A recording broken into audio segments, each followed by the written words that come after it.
गर्मियों की धूप में घर के आंगन में हल्की हल्की हवा बह रही थी। गंगा जी, जो हमेशा से खाने के स्वाद और मसालों की जानकार रही हैं, हाथ में कटोरी लेकर अनु से कहती हैं, अनु, जरा ये छोले चखकर बताओ, इसमें कौन से मसाले डाले हैं। अनु मुस्कुराई और बोली, गंगा दीदी, यह कोई बाजार के मसाले नहीं हैं।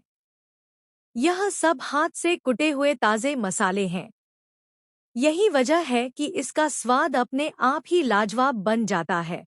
अनु के शब्दों में इतनी गर्मजोशी थी कि वहां खड़े हर कोई खुश हो गया। लेकिन इसी मधुर माहौल के बीच अनु और आर्यवर्धन की नजरें अचानक एक दूसरे पर टिक गईं, जैसे पूरी दुनिया उनके चारों ओर गायब हो गई हो। अनु ने धीरे धीरे आर्यवर्धन के जले हुए हाथ पर दवा लगाना शुरू किया। आर्यवर्धन की आंखों में प्यार की ऐसी चमक थी जिसे देखकर अनु का दिल भी धड़कने लगा। आर्यवर्धन सोच में डूब गया, काश यह पल यहीं रुक जाता। मैं अपनी पूरी जिंदगी बस अनु को ऐसे ही देखता रहूं। उसकी धड़कनें तेज हो गईं और मन में एक अजीब सी गर्मी दौड़ गई। अनु भी उसे ऐसे प्यार से देख रही थी कि अचानक वह अपने काम में खो गई।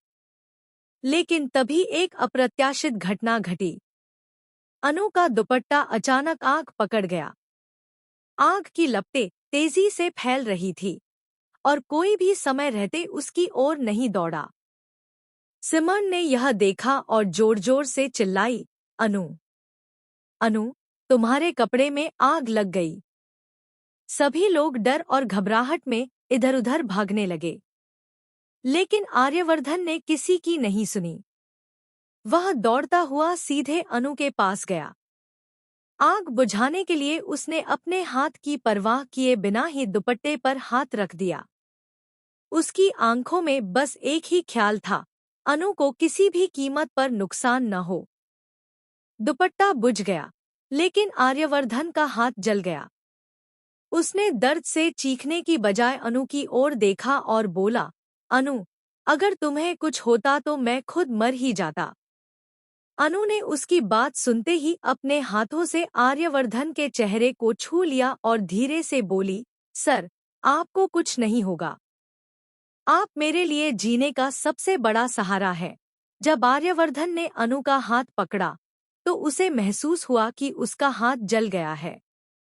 अनु की आंखों में आंसू भर आए और उसने तुरंत आर्यवर्धन को कमरे में खींच लिया।